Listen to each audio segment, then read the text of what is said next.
day two, which is about protecting your energy. So I'm going to share specifically around the two things. So there are two things that I believe contribute massively to basically destroying your energy levels as an ADHDer. Um, the first one is obviously the dopamine sources that you are choosing throughout your day, right? So there's dopamine sources and there is your ideas, right? These are massive energy drainers that I'm just going to speak about these two in this video. Obviously, there's much more, but these two are really the ones that if you deal with these ones, you're going to be fine, right? And the reason why I'm choosing these two is because these two are kind of controlling your life in terms of the way that your brain is basically trying to manage all of this overcommitment is because of the dopamine sources that you're choosing, the ideas that you're adding onto your plate, right? So let's just break this down a bit. So if you were to imagine, right, like you wake up in the morning, so you're in bed now, and I'm just going to do terrible drawings right now, right? So you're in bed, that's you, right? You're in bed, and here's your side table, and you wake up in the morning and you've got your phone right next to it, right? And the first thing that you're going to do is when you wake up, you have this ball of energy. You are obviously an ADHD with lots of energy, lots of like your mind is going crazy for those that are inattentive. And then the ones that are hyperactive, you just see it in their expression. Like this energy is trying to go somewhere, right?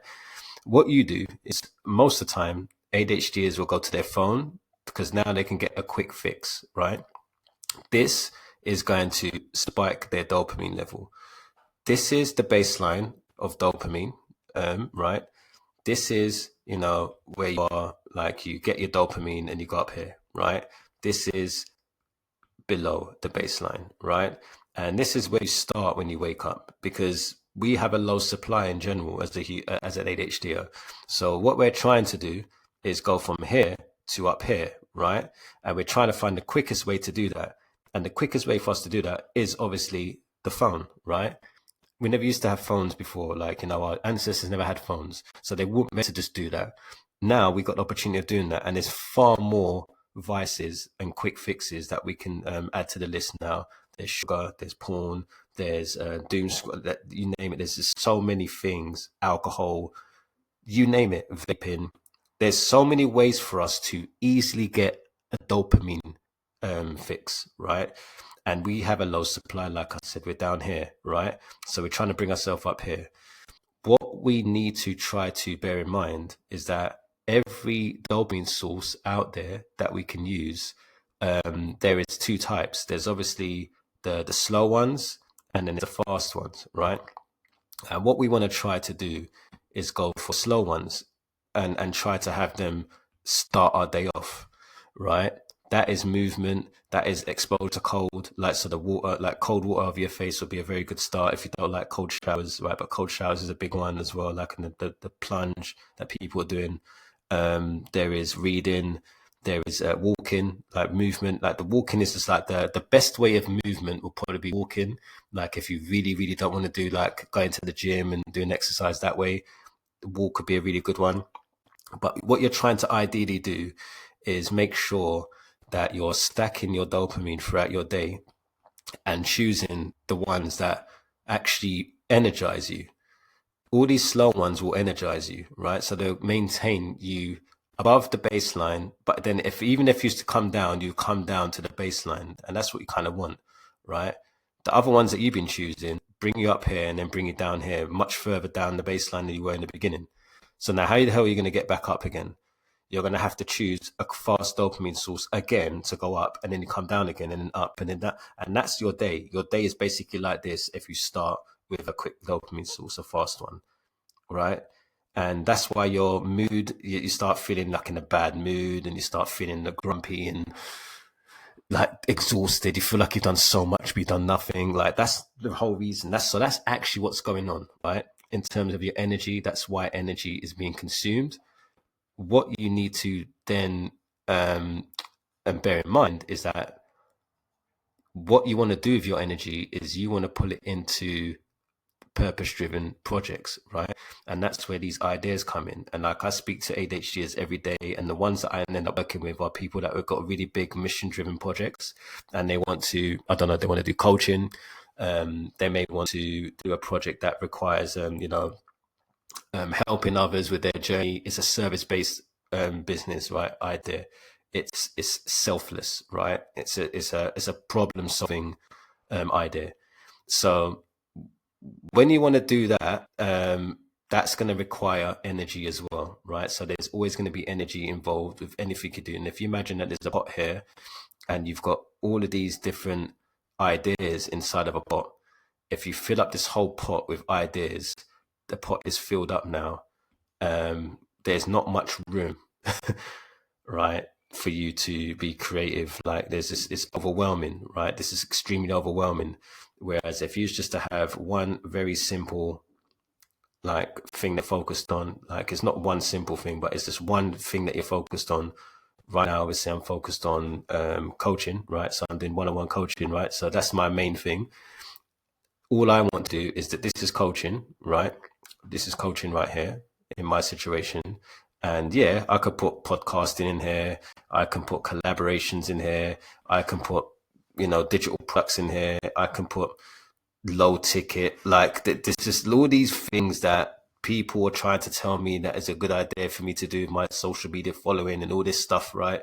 And I'm saying no to all of them, right? Because I don't want you to put all your stuff in this cup, because then there's not going to be much room for me to focus on this, right? Because what I can do with this is I can expand this into, this is my coaching clients, right? But then there is the improvement of the program. And then there is, how can I improve the program? Like what systems in place can I put in there? How can I improve the call quality? How can I improve the actual deliverables? There's all these different things that I can now put energy into based on this, right? They all connect with each other. These ones, they're not really aligned with what this is happening here. Yeah, if I do collaborations, I might get exposure to, my service and providing, like, oh, by the way, I can plug in the podcast. Yeah, by the way, I'm a coach. Reach out to me. Yeah, it might give me some exposure, right? But I want this to be the best program in the world before I start going on the podcast and talking about my offer and what I have to offer. I want to start making a massive impact first before I talk about anything on the interview, right? I want this to be the best thing in the world before I do any of these, right? These are going to stop me from making this the best thing in the world, right? So this is where ideas end up draining our energy. There's all these shiny objects outside that want to come. They want to come into this cup, right? They want to come and they want to be in here, right? There's nothing wrong with them coming in here at a later date, but right now you need to understand what deserves to be inside of this space, and this is energy, right? All of this is going to require energy. It's going to require me energy. Like someone says, oh, can you do a collaboration and post for me? I'm now going to have to learn the script, what they want me to do and the deliverable for that, and plugging them in with like, oh, is this video okay? And no, it's not. Like, Mike, you didn't look like you yourself. Like, can you re-record it? Like, all that's energy, right? And then I could be just putting all that energy into getting Lisa a result, Johnny a result, Katie a result, right? So I'm now just focused on this and making this better, right? But there's all these other things like AI automation, AI agents. Yeah, these are going to be great things that I can contribute to my journey, of course. But then there's a big question I can ask myself now is that, yeah, maybe that might actually be a good idea. Maybe automation might actually be a really good idea for my business to scale it, right? Maybe instead of me saying that I'm going to do that, how about I say, is this something I really need right now? Yes or no? And if it is a no, delete, right? And if it is a yes, yeah, actually I do want to do it, but I ain't got the time to do it, then it will be delegate. And that's how I see things. That's how I decide on what I'm going to do. That's what makes my decision making what it is. And what this is here is this is an inbox, and I call it the desire inbox. And in this desire desire inbox is just basically all of the ideas that I have that contribute to my journey. And once a week, I just decide whether I'm actually going to do it. I'm actually going to put it in, into my priorities, or am I going to delete it because actually maybe I thought about it at the time, it felt great, but actually can't see any room for it now. And then it might be like, you know what, yeah, let me just delegate this, because if I delegate to someone, they'll get it done faster for me, which means I don't have to consume my energy in doing that thing now, right? You are a creator, right?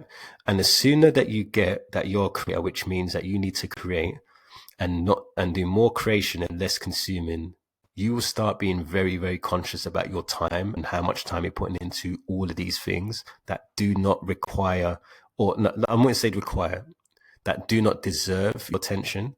And because we're swayed from loads of different angles, with everyone showing us and influencing us with our decision making, we end up buying courses. We end up having email lists that we opt into. That's going to give us loads of notifications. And guess what happens? That is energy. You're not going to read all those emails. You're not going to do 5 courses at once. It's energy. Once you understand that, you are going to start being very selective about what goes in that window of time, which is 1 hour here, what goes in that hour now that you know this, right? So I want you to tell me in the comments, what would you put, now that you know this information, which project are you going to work on and have a 1 hour slot a day for every single day